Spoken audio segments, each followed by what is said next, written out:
Jared Polin, FroKnowsPhoto.com, and this is your... You're funny as shit, man. I don't know the lyrics to African Charm. Photo News Fix. This fix is brought to you by Datacolor and their Spider Pro, as well as their recently upgraded software package that is totally stacked. The Spider Pro is the perfect way for digital creators, from photographers to videographers, filmmakers, 3D animators, and more, to make sure their monitors are calibrated and beyond. Spider Pro can give you flawless color accuracy in 90 seconds, which is 3 times faster than other tools out there on the market. You can use it on laptops, desktops, OLED, mini LED, Apple Retina XDR, and much more. Datacolor's recent software upgrade includes 3D LUT export, device preview plus, which is amazing for matching color across everything from phones to tablets and printers. With the addition of light meter integration, you can now adapt your calibration to real-world lighting conditions. The good news is, if you already have a Spider Pro, you get all of these new features at no extra cost. If you've been on the fence about grabbing a Datacolor product, now would be a good time to head on over to datacolor.com/pro to learn more and join the Spider family. First up, could all of DJI's products be banned in the United States on December 23rd, 2025? Damn it! Who typed a question mark? According to DJI themselves, the answer to that question is yes. Now here's the short of it. The US Congress, under the FY25 NDAA, set a deadline for a formal national security review of Chinese-made drones, including DJI. Now, up to this point, they are still awaiting that audit and review. According to DJI, and I quote, "The audit was never formally assigned to any US agencies, and no agency has taken up the responsibility, despite their request for an audit. And if they don't get an audit, DJI could be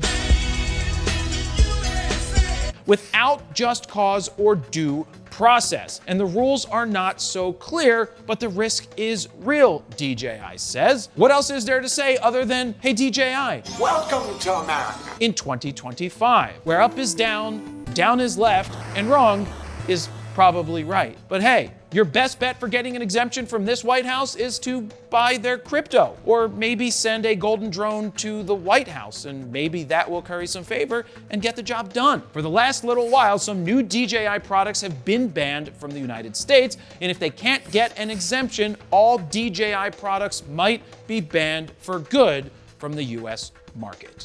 Next up, in an attempt to woo new buyers, Leica has announced financing options on purchases of $1,000 or more, either at their authorized stores or in person. Leica's website says, "We've partnered with BreadPay," that's a great name, Use your PayBoo card to make owning your next Leica more accessible. They say there's a simple application, straightforward pricing, and financing options with competitive rates, whatever those are, for 12, 24, 36, or 48 months. It's possible to get a rate as low as 0% or as high as 34%. Now, I went to ChatGPT to run some finance numbers if you purchase $15,000 worth of Leica gear, which would amount to 2 items, a new M11 and a Summilux 50 1.4 lens. If you finance all $15,000 at 21.99% APR, your monthly interest would be $274.88. Now, if you took the 48-month financing option and paid only the minimum amount, it would be $469.95 a month, for a total paid of $22,533.60, which is $7,533.60 of that being interest. Interesting. Look, I'm all for using credit to your advantage, especially zero financing options like what B&H offers you with their PayBoo card. I mean, good on Leica for looking for creative ways to get more people to buy their overpriced, finely crafted tools. But the moral of the story is, if you can't afford a Leica, you probably shouldn't be financing a Leica.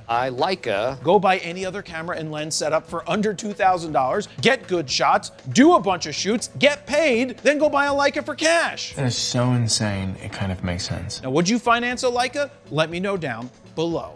Real quick before we get to the last story, if you've always wanted to pick up my first photo book, the Bernie Photo Book, it is currently on sale for $45. That includes US shipping at berniephotobook.com. Go pick up that book if you've always wanted one. And finally, Sony Alpha Rumors has shared some rumored specs for a possible forthcoming Sony a7 IV. The headline of the article is, "The Sony a7 IV rumors are raising eyebrows."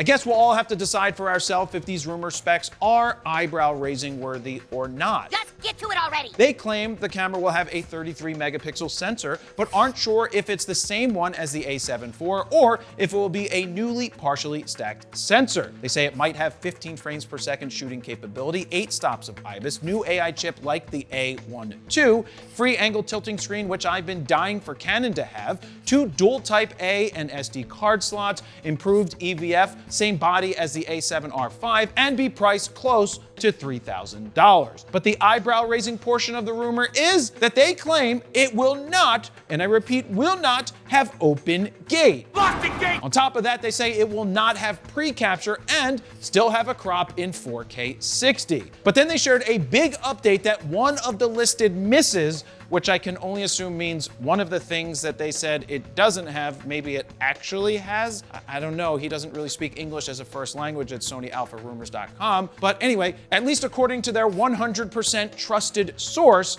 who gets it right 100% of the time, 60% of the time, or probably less at this point. Now, nonetheless, they claim it will be coming in early December. And my opinion, based on these rumored specs, is this. I expect Sony to stick with the same sensor as the a7 IV with its slow readout speed, no pre-capture, but add the AI processor to help it with autofocus. Now, if that's what they end up doing, they might have a lot of people taking a deeper look at Canon's brand new R6 Mark III. Now, what do you think about these rumored specs? Let me know down below. And there you have it, Jared Polin, PhonosPhoto.com. See ya.